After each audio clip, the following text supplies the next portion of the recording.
Hello and welcome to Dialogues with Mayank. Following is my conversation with our co-host Ayush. We try and discuss everything about the Israel-Palestine conflict, starting from their history. This is an opinion-based discussion which is based on facts. If at any point you feel that our facts are wrong, or just in case you're offended by our opinions, feel free to discuss it with us. We very well know that our opinions in the public domain are bound to be challenged, and we welcome that with a healthy discourse. Okay, so today I have Ayush, and we'll be discussing. It'll be more of an opinion-based discussion on the current Israel and Palestine conflict, and we'll start with the history, right, Ayush? We'll start with the history, we should. and then we'll come to the current conflict, and we'll see what are the political games, what is the history. We should and we'll start the history and what's going on. Yes, right. Yeah. Okay. So actually, if we talk about history, it usually starts from the Ottoman era. The Ottoman Empire goes back to the Mesopotamian era, and it starts from there. But we won't go that far. We'll start from Ottoman Empire. So by the way, if we have to consider, then in 500 BC, 1000 BC, 500 BC, there was a kingdom of Israel, which had Jerusalem as a capital, which was then destroyed by Assyrians, the Assyrian Empire. And then Persians came in, Greek came in. So there was all destruction there. And the Jews had to run everywhere to save their lives. Many people had to run, but among them, most of them were Jews. And then actually Jewish religion, when the Romans came in that area, they were the ones that supported Jews in the start, and they gave Judaism as an official religion. So that is when the officiality of Judaism started, when the Romans came in. But then also at that same time, when Judaism was recognized as an official religion, that was under different Roman Empire. When the Roman Empire changed, there was also Christianity growing in. At that time, the Christianity had just started. And he recognized, or he gave Christianity an official status in Rome, in the Roman Empire. So at that time also, the clashes between Jews and Christians had started. And then we all know some still believe that in the crucifixion of Jesus, it was Jews, or they had something to do with the crucifixion of Jesus. They had something to do with the crucifixion of Jesus, the Jews. Yes, because at that time, what was happening was... Christians believe. Yes, this is what some Christians believe.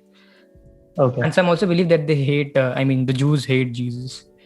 But we don't know what's exactly the scene. Okay, because I also heard that there was so many rumors around Jews back then. Right, yes. So in the negative view. Right. So even at that time when the Romans were there, and when Christianity was officially recognized as a religion in the Roman Empire, at that time also some Christians started hating on Jews, because they both have, Jews, the Judaism, Islam and Christianity all come from the same patriarchy. They are all called Abrahamic religions. And then so first Judaism came into picture, then we had Christianity, and after that Islam came from the other side. So that is when so you can say when the Ottoman Empire was there, the Arabs were in majority. But before that, there was a kingdom of Israel which had Jerusalem as a capital, which then they also say that it's written in their holy text, it's written in Bible that Jerusalem is their land, Israel is their land. So it's somewhat land issues, you can say, some is related to religion and God. So it's all mixed up. By the way, we'll start from Ottoman Empire. So Ottomans were mostly Turkish and Arab people, which had in a way conquered the entire region. So it was the Ottoman Empire, Ottoman region, wherein majority were Jews, but majority were Arabs, but Christian and Jews were also there. So everyone was living there, and it was, if we compare it to today, we can say it was more of an happy situation back then under Ottoman Empire. But then World War I kicked in, which was between the Central Powers and the Allied nations. So for example, in the Central Power, it was USSR. And if you come here on the Allied power nations, it was Britain, France, and all of that. So we know the Allied powers won in World War I. And so basically Ottoman Empire also lost at that time. And what was happening was Britishers wanted Jews to support them. Okay, so they had promised some Jews that if they support them in World War I, they'll give them their homeland in Palestine, which was then Palestine, which came in under Ottoman region, the Ottoman Empire. Plus, they also wanted support from Arabs, the Arab people. So they also Yeah. promised the Arab leaders that in the entire Ottoman region, they will also give them some parts to rule. So Ottoman region was not only Palestine, the then Palestine, it was a big region which covered a lot of places. So Right. now the thing was, the talks between the Jews and the British was called Balfour Declaration, according to which they had promised them land in Israel, the now Israel. So what happened was when Right. they finally won, it was mostly the Allied powers that ruled that area, and it was basically French, the French and the Brits that were ruling that area. So majority of the Palestine area, majority of the Middle East area was under the Britishers, and above that was the French people they were ruling there. So now because they had promised the Arabs also, they started giving independent nations to Arab people, but only one nation was left, which was Palestine, which was directly ruled by British. So all the other regions Right. which came under Ottoman Empire were given to different peoples, were given to different Arab communities or Arab leaders, and they became their independent nation, like Jordan and Yeah, all. and I guess they were not really happy about it. They thought Yes, yes, that because they wanted the entire area. Britishers, yeah, and that Britishers still wanted to keep the colonization Right, going by keeping hold on the Palestine area, right? right, right. So it was Yeah. called British Mandate Palestine back then. And also now that the Britishers had promised Jews, they started letting Jews come in, because anyway, before that Jews were almost spreaded in the Europe and Middle East, because they were running from here and there.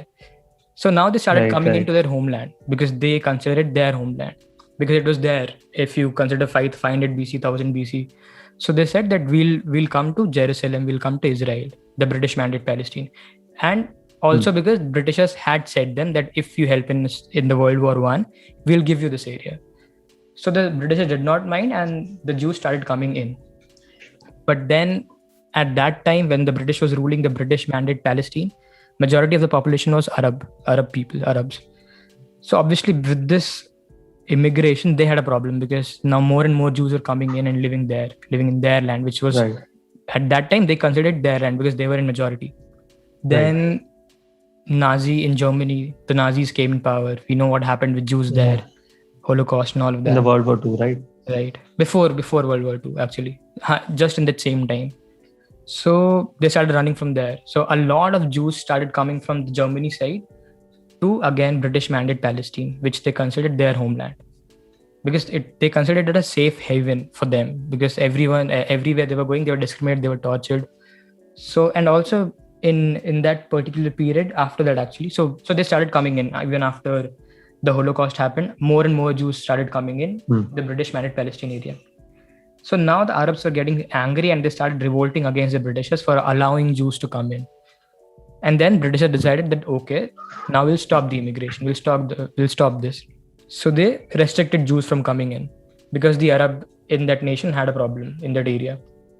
And when this happened, the Jews that Okay. were already there in the Palestine area, they started feeling unhappy because their people were not allowed to come in again. And then they started revolting. Then the Britishers had to deal with Jews and Arabs. And then also inside that area, inside the British Mandate Palestine, the conflicts between Arabs and Jews started increasing. And Right. then World War I happened, I mean, two happened. And then Britishers were like, okay, we can't do this anymore. And after World War II, the United Nations were newly formed. So before them, it was League of Nations, but then World War II happened, and because of that, United Nations was formed. So British said in Okay. 1947 that okay, we'll let United Nations deal with this, and we'll go out because we can't handle it. And anyway, it's time for us, let's say, and we'll go. So Okay. now United Nations started studying what's happening there, and then they created a partition plan in 1947, in 1948. The UN partition plan was that they divided into it the entire British Mandate Palestine into two areas.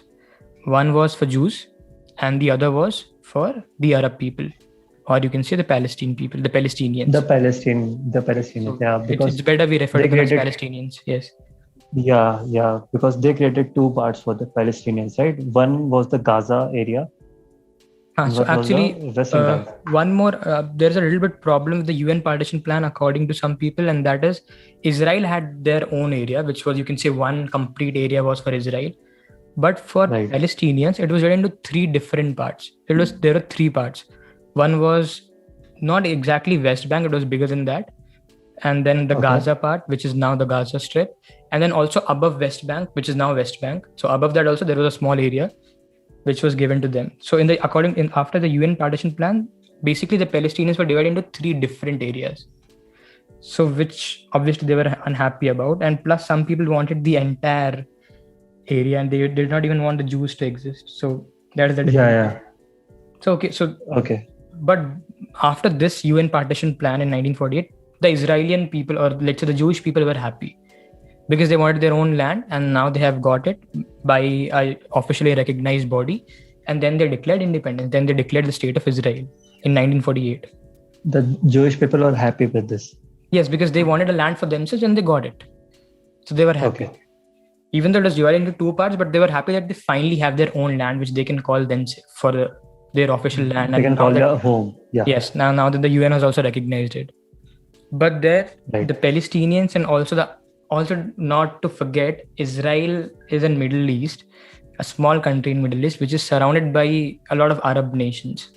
It is surrounded. Yeah. So at that time, in 1948, the Palestinians and also the surrounding Arab people or Arab nations, they did not like this partition plan. They thought that it's another way of European colonization, and they did not want this. So they started a war, which was the first Arab-Israeli war in 1948. Yeah, which they ended up losing miraculously. Yes. All 5 countries fought against Israel, and they ended up losing. That is, I don't know how that happened, right? Yeah, exactly. I don't know how Israel managed to win it, but they did. Yeah. So this was 1948. Actually, few more wars happened after that. This is not the only war. Yeah, there were 2-3 more wars. So this was the first war, the first Arab-Israeli war in 1948. Right. And they ended up taking some space from Egypt also. The Israel. Yes, right. I don't remember which region, but they ended up taking some state from Egypt. So basically, I'm not sure if it happened in the first war or second war. Okay, so I'll tell you. Basically, the countries were Egypt, Jordan, Iraq, Syria, Lebanon, Saudi Arabia, yes, North Yemen, Lebanon, and it was versus one country, Israel. Maybe Israel got some support, but whatever, they finally won it. And then what happened was, after the first war, the west part of Jerusalem. So according to the United Nations, I forgot to mention one thing. I mean, United Nations considered Jerusalem as a special international zone because it was a holy place for 3 religions, the 3 Abrahamic religions. So it was not given to neither Israel nor Palestine. It came under international governance, under United Nations. But then when the first war happened, the first Arab-Israeli war on 15th May 1948, it was there till 1949, 10th March, and then Israel finally won. And when they won, so according to if you see the map after United Nations partition plan, so they took some more area east of Jerusalem. The Israeli took, because they had now won it. So they took some area, and then, which is now West Bank, that Jordan conquered. So Jordan was ruling that area, and that is why it's West Bank, even though it's east of Israel, but it's west of Jordan River. So that is why it's called West Bank. And then the Gaza Strip, that came under Egypt's control. Yeah. So before this, control of Jerusalem. Yeah. So after the first war, the Jordan got the West Bank, and the Egypt got Gaza. And the war ended in 1949, and Israel, as you said, miraculously won. Then again, a war happened in 1967, which was called on 5th June, which is also called as the June War or the 6-Day War. It was again Egypt, Jordan, Syria versus Israel. And again, Israel somehow won. But now that Israel had won, and because Israel wanted peace, as we can see from all of these incidents, because Israel was never an aggressor state. Israel has always retaliated. So first time it was 1948, when the neighboring countries raged a war. The same thing happened in 1967 also. Again, the neighboring countries, Egypt, Jordan, Syria, they again started a war with Israel. But again, Israel won in just 6 days. So now what they did, they got Gaza from Israel. They took West Bank from Jordan, and also a Sinai Peninsula area, which is now in Egypt. So they took all of this after 1967 war. So the whole of West Bank, there is a part in Syria called Golan Heights. the Gaza Strip, Sinai Peninsula, all of this came under Israel's control after this war. Then, and also by this time in 1964, before this war, an organization had developed in Palestine called the Palestine Liberation Organization, PLO. Yeah. Founded in 1964. So yeah, and this was recognized as terrorist organization from most of the countries, right? Yes, from US, Israel. Yes, because they started with guns and weapons. So they wanted their own rights, but it was through armed forces. So in the start, they were considered by Israel, obviously, and US. They were considered a terrorist organization, but later Israel officially recognized them as someone speaking for the Palestinian people. And they started negotiating with them. Peace talks again started happening with the PLO. And then they somehow managed to, attain that peace. But also one thing not to forget is when the second war happened, that 6-day war happened in 1967, and Israel finally won it. So now, according to UN, the West Bank area or that part of area was for Palestinians, but because Israel had won it and they had taken it from Jordan at that time, some Israeli people, some Jewish people, they started moving to that area, which UN still recognizes as an illegal act. But they had this feeling that now that we have won it, we can take it because we have acquired it. We did not steal it. So that was their opinion, you can say. So this was one issue that the Israeli settlers. This was a little bit unsettling because Israeli settlers occupied many streets in East Jerusalem and all of that area. But okay, and then also, so this was 1980.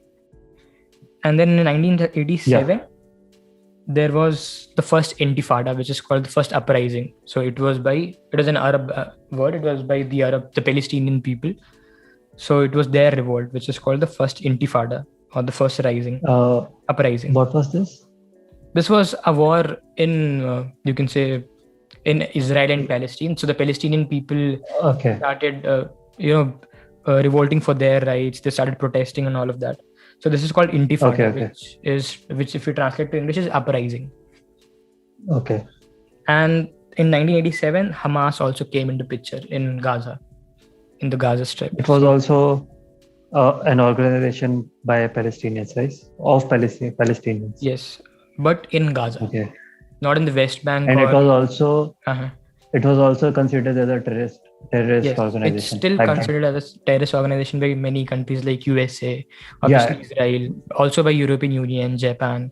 But not all countries consider it as so there are some countries which consider only the militant part of Hamas as terrorist.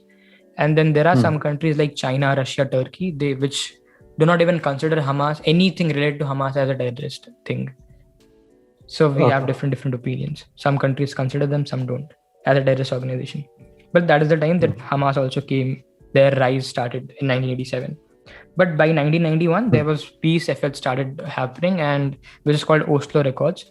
So Israel had by the time the president of Israel considered PLO as a... Yes. So they considered them as an autonomous government. And then they signed a peace deal, which is also called Oslo Accord in 1991. So which was Israel recognizes PLO as a Palestinian authority for running autonomous government in Palestine area. But now this PLO or the Palestinian Authority, this was in the now West Bank area.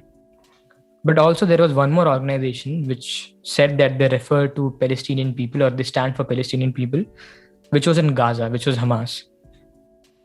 So you can say even though the peace had happened, the peace treaty had been signed, but it was with PLO. So PLO did not have a lot of control in the Gaza region because Hamas ruled there. So some Palestinian people, this did not go well, the Oslo Accords, the peace deal. And also with some Israeli people. So it's both ways, the extremist people. Yeah, both sides, the extremist right-wing people. If I'm not wrong, the Israeli president was assassinated. Assassinated, right? Yes. By the extremists. Mm-hmm. By the Israeli extremist only, so not to blame. Okay, after... Okay. Yeah, so and continue. Before this also, Israel had one peace deal. It was in 1978. So after the 6-day war, which happened in 1967, then in 1978, Egypt finally said that, okay, we'll recognize Israel as a country, because I think even now a lot of Arab countries don't even recognize Israel as an official country. They don't consider Israel in a way. So at that time in 1978, Egypt was like, okay, so Egypt and Israel had a peace deal, which is also called Camp David Accords.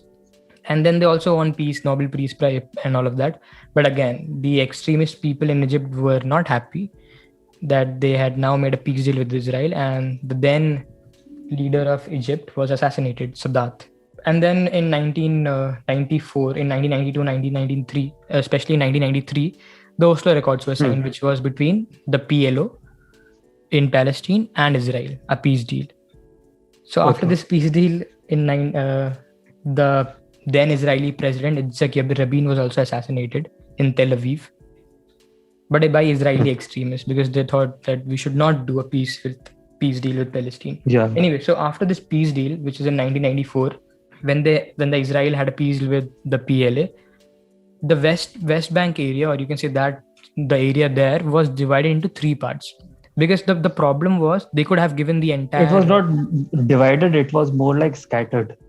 Right. So the thing was that when Israel had won the 1967 war, as I said, that there were some Jewish settlers that started moving into that West Bank area. So now when finally in 1994, 1993, the peace deal was signed with Palestinian, with PLO. Now they had to do something with that area, but Israel could not give the entire control to the Palestinians, because even now the Jewish people were also living in. And they considered it as a threat. So they could not give the entire area under governance to Palestine. So they decided to divide that West Bank area, into 3 parts. So which is called Area A, Area B, Area C. So Area A will be completely ruled by the Palestinian, the PLA. It will come under their governance. It will be their military there. Area B will come under the governance of the Palestinians, but Israel will have their military checkpoints there. Because I think this was the area where some Jewish settlers had moved in. So they said that because there are our people there, we'll also put our military. So it will be ruled by you, it will be under your governance, but we'll have our military there. And then Area C, which will be completely ruled by Israel. So this was the division that happened in 1994 after the peace talks. So after the division into Area A, B, C in 1994, in 1995, the then Israeli leader Yitzhak Rabin was assassinated. And now Hamas was also rising. Hamas used to do suicide bombing and all of that in Israel. Cafes were blown up, buses were blown up. And as we had said, that after the 6-day war, Israel had occupied the Gaza area also. But because of the rise of Hamas and a lot of trouble that Hamas was creating, Israel had finally pulled their settlers from the Hamas region, the Gaza region, and they had pulled their entire forces from the Gaza region, because they said they cannot handle it and let Hamas rule it. Because Hamas was creating a lot of trouble, not only in Gaza, also in the main Israel area. So they finally pulled out their forces, they pulled out their settlers from Gaza. Now there were some Jewish settlers that were living in Gaza at that time. So now because their own government had asked them to move out, they were a little bit unsettled, and then again they started moving to the West Bank area. So again they started going and settling there. But from Gaza to West Bank. Yes. Because Israel had officially pulled out from Gaza because of Hamas. Now, around 2002, when the suicide bombing and all of this increased, Israel according suicide to bombings by whom? Hamas. Yes. Okay. I don't know if we can blame only Hamas for this, but yes, suicide bombings in we cannot totally blame. Yes. They were fighting for their people. Yes. So what Israel? Yes, right. But then they use human shields and all of that, and that was a problem to Israel because their citizens were dying, and they could not even directly target Hamas because they have innocent people surrounded all around them. So it was difficult to deal with Hamas. So, and all of the suicide bombing and bombing in general was increasing. So around 2002, this is what Israel says. They started building walls and checkpoints, and they did this for their defense. So what was happening was in the West Bank area. West Bank area. Not in the Gaza area. Yeah, not in the Gaza. From Gaza, they had completely pulled out. Yeah. Because there Hamas, it was like the official location for Hamas. Now in the West Bank area, suicide bombings were happening not only in Gaza. It was happening in near Jerusalem, in the West Bank area, in some main cities in Israel. So Israel said that in our defense, we started building walls and started placing checkpoints in the West Bank area, which was a very sad fact for all the Palestinians living there. Because now they couldn't get into those. Yes, because now they could see that the other side looks, more greener and that sort of thing. And here they are poverty stricken and all of that. And they did not like basically that now they have walls in between them. But Israel said that it was for their own citizens' safety. So if you go to that area, you'll now also see big walls there in the middle of a city. Okay, so Hamas was in power, let's say in Gaza, and then we had PLO in the West Bank area. So PLO had their own organization, you can say, which was called Fatah. Okay, for Palestinian people only. Now, so because of Hamas and Fatah, and because there was a peace deal by PLO long before, Hamas thought that the Fatah organizations like Fatah, PLO, and all of that, they are very compromising. And this is not how we should deal with our enemies. Okay. So a civil war started between Hamas and Fatah only in 2007, which is called Battle of Gaza. So after that, it was like Hamas won. Yeah, it was a election, right? More like election. Yeah. So it was like Hamas said. So it was officially decided now in a way that Hamas will be there in Gaza and the Fatah has nothing to do with Gaza. They'll just deal with what's happening in West Bank. And also, the elections were in 2006, okay, which the Palestinian election, which Hamas had won, not by a greater number or by very big difference, but they had still won the elections. I don't know how and why Hamas won, but yes, they won. So all of this was happening. This was 2006 when they won election. Hamas won election. Then in 2007, there was civil war, which is called Battle of Gaza, which was between Hamas and Fatah. So the trouble had now started. Intifada had started happening, which is the uprising, the revolt by the Palestinian people. And then in 2002, we talked about the first Intifada. There was also a second Intifada in 2000. The same thing again, Palestinian people revolting. So it was called uprising. So it is called second Intifada. First was in 1987, second was in 2000. Then, as I said, in 2002, they started building walls and all of that construction started. Now what happened? After 2002? In 2002, yes. Okay. And as I said, the government had removed or moved their people and their forces from Gaza. This happened in 2005 when Hamas was a lot of trouble. So they started moving all their people and all their forces out of the Gaza region. Then in 2006, like I said, Hamas won an election. They won majority seats in the Palestinian parliament. They came into power in a way, you can say. And in 2000, it was 2007 when Hamas was officially designated as a terrorist organization by US, Canada, EU, European Union, Israel, and Japan in 2007.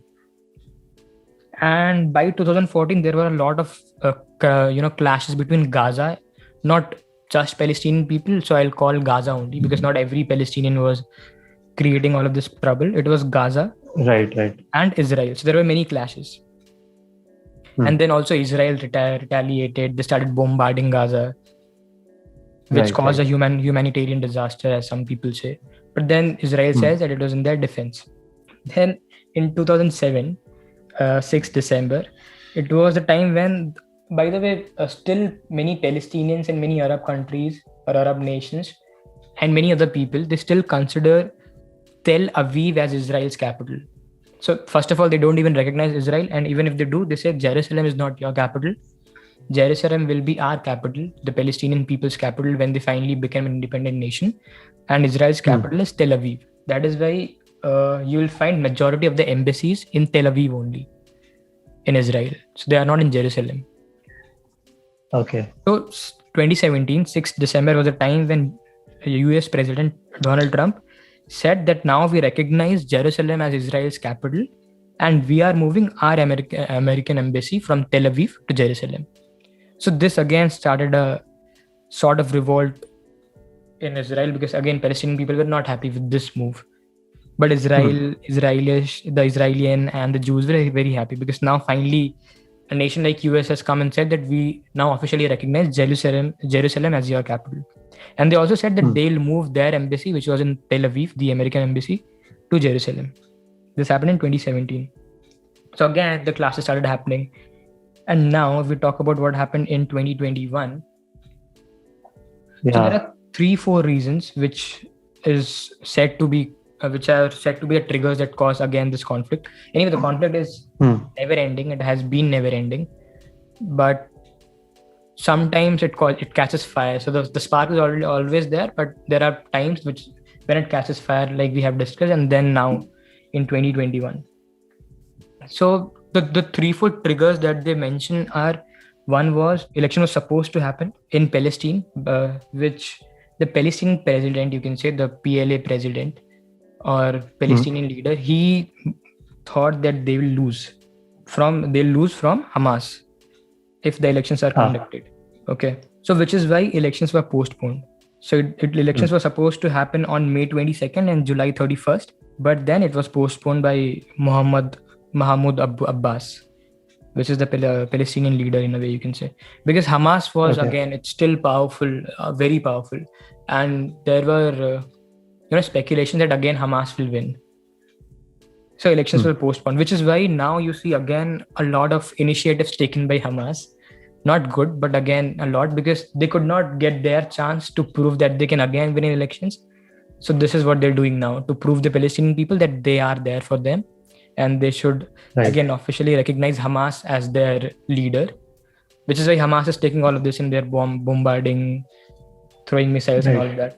So this is one we thing. Should also mention that the images that we are seeing of the missiles thrown into the sky, they are between Israel and the Gaza area, not the part of the Western Bank. That part of Palestine has not much to do with this war that is currently going on. Right. So that is why one thing is that because Hamas did not get their chance, you can say, to show people by winning elections, this is their way of showing that we can also do it and we are for you. So this is one thing. Then there was eviction problems, which was having in Sheikh Jarrah region. It is a neighborhood in East Jerusalem. So there are some Palestinian families whose case has now been in Israeli court, and the court says that it's not you are living in these areas or in your house, but you don't have official papers. You don't have official papers that recognize that this is your house, so you cannot live there. Where is this area? This is in East Jerusalem, Sheikh Jarrah. Okay. So even there, the protests were happening and they escalated. So this was 6th May 2021. The protest on 6th May because of the Sheikh Jarrah neighborhood dispute, the land dispute and the house dispute. The protest started happening 6th May. Then on 7th May, it was Al-Aqsa Mosque, wherein the Israeli police raided the compound. And now this is also very confusing because the Arab people, the Palestinian people that were there in the mosque, they say that Israeli police started. Israeli police said that they started, and that is why we retaliated. So we don't know for sure who started what. But the thing was, but it started, and the conclusion is that people from the mosque were throwing stones, and then Israeli police were firing tear gas, rubber bullets, stun grenades. Now we don't know who started what, but then this is what happened on 7th May. Then when all of this was happening, now as I said, Hamas got a reason again to show their power. So on 10th May, they gave Israel an ultimatum. They said that if the Israelis don't withdraw their security forces from the Temple Mount complex, so the Temple Mount is a religious place for the Jews, and in that complex, so it's actually beautiful and funny because in that complex, which is a religious place for Jews, you have Sheikh Jarrah and Al-Aqsa Mosque, which is religious for the Muslims. So it all exists in one small place, the Temple Mount, Al-Aqsa Mosque, but still, so it's the same thing. If you have all of these things, either you will see beautiful pictures or you will see something like these happening there. Like this. Yes. The war happening, So on 10th May, Hamas gave an ultimatum that if you don't withdraw your forces from the Temple Mount area, from Al-Aqsa Mosque and from the Sheikh Jarrah neighborhood, we will drop missiles. And some people say that it's not only Hamas, there is also Hezbollah, an organization which is, I think, in Syria. So they both are doing this, the missile firing rockets and all of that. And then, so Hamas gave What's the name of the other organization? Hezbollah. So Hamas, Hezbollah. Hezbollah is in, I think, Syria, an organization there. Okay. So they gave an ultimatum, That and is what then they they did. finally did what they had said. They started firing rockets, and they've almost fired more than or close to 4,000 rockets. Now, some people who try and defend this, they say that Hamas already knows that Israel has an Iron Dome, a very good air defense structure. Yeah, So this they is have a just really their good way of defense. And warning by it. the way, Mayank, Mhm. Hezbollah is a Lebanon organization, Lebanon, okay. I think. Yeah. Yeah, okay. Yeah, okay. Lebanon, yes, right. So Hezbollah from Lebanon, and then Gaza, Hamas from Gaza. So now the people Hmm. that defend these, or at least try to defend these things, they say that Hamas or Hezbollah or the Gaza. Let's only talk about Hamas. They say Hamas already Hmm. knows that Israel has a very good air defense structure, which is called the Iron Dome. So Yeah. this is just a warning. They don't want to do any damage, but firing 4,000 plus rockets does At not the look like same a sign of time, warning. Yes, because yeah, so, the thing about Iron Dome is they say its success rate is 90%. But again, if you're firing these many rockets, it cannot stop everything. yeah, it's bound to hit someone, so something. And plus, so Israel has to spend a lot of money on these rockets. That is a different thing. Also, so the way in which the Iron Dome works is it does not stop every rocket and does not even try to stop every rocket. So they have some system wherein it first identifies if the rocket that's coming to Israel, if it will fall in a barren land or in a sea, or will it cause a huge destruction because it will fall in an area where civilians are living. So if it's the latter part, if it's falling in an area where a lot of civilian activity is going on, then only the defense Yeah. system gets activated and it stops the missile midair or the rocket midair. But again, so if you're firing 4,000 plus rockets, it's not only for a sign of warning, something more than Hmm. that. So these are And the then three, four Israel things. also Yeah, started yeah, right. attacking the Then Gaza Strip, Israel said that we'll Gaza. retaliate. And they Yeah, say, for now, the people that defend Israel, they say that Israel, before firing or before doing airstrikes, they gave them a warning. They said that if there are any civilians, this is a warning. But again, I don't know what happens with that, because one more thing, Hamas is, like I said, they use human shields. And also, it's been seen, and also there are some videos that are online which show that they have been firing rockets, Hamas, from the areas where civilians live. So now, when Israel has yeah. to target that area, there is a high chance that some civilians will die. Hmm.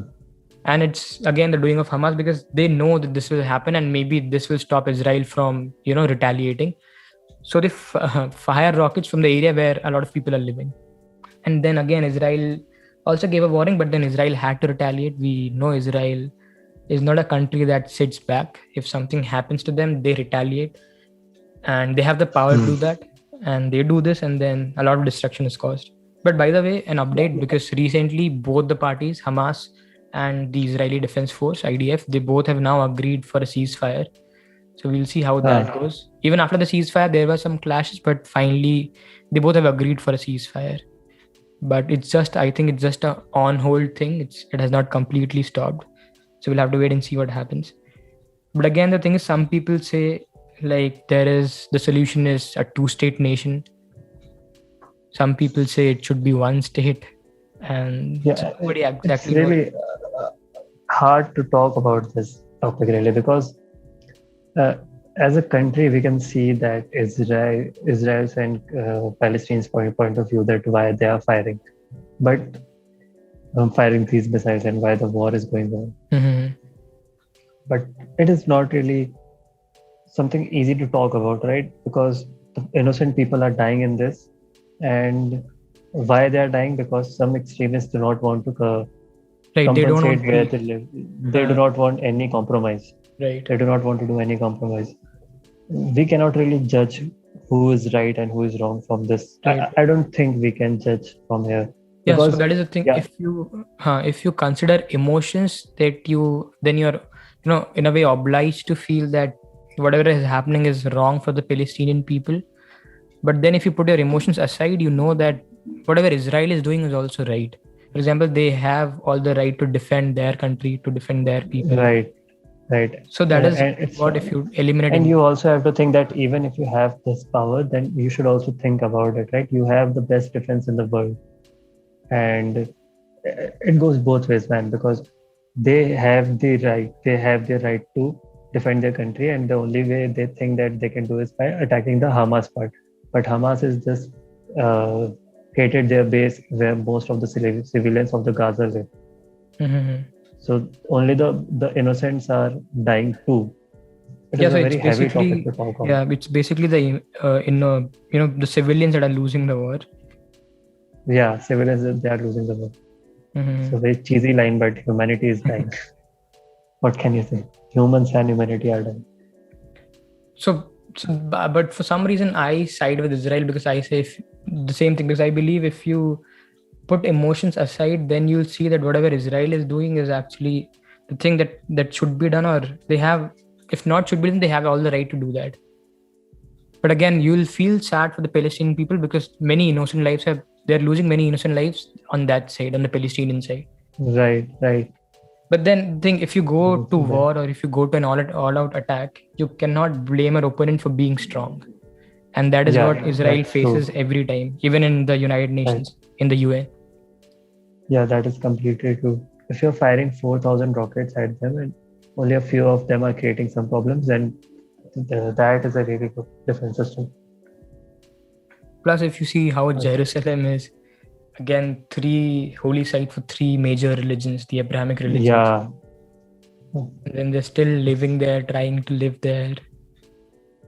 I just feel how common it is now for the people living there if they see rockets flying in the sky. I just saw that video the other day and I thought it's Photoshop. I couldn't believe my eyes that these are rockets. They might kill you. You're recording those and they might kill you. Yeah, so That it's was, now common for them. Like it meteors. actually looked really beautiful, but Mhm. the most dangerous That's thing in one the way of world. seeing this. Yes. So yeah, so the recent thing conflict was these 3-4 reasons. One was the elections were postponed. So Hamas was like, this is our chance to prove that we Mm. are also there. Then again, the eviction thing in Sheikh Jarrah. Then Al-Aqsa Mosque, the protests that happened there.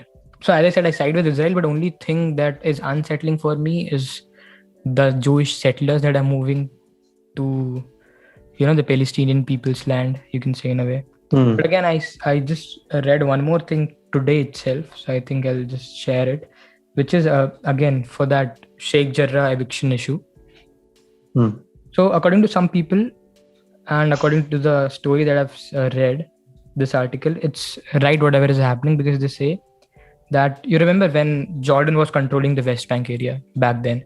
Yeah, yeah. So at that time, Jordan ministry had promised some Palestinian people this was the Jordan Ministry of Construction and Development. They had promised land and houses for some Palestinian people back then. Okay. When Jordan controlled West Bank.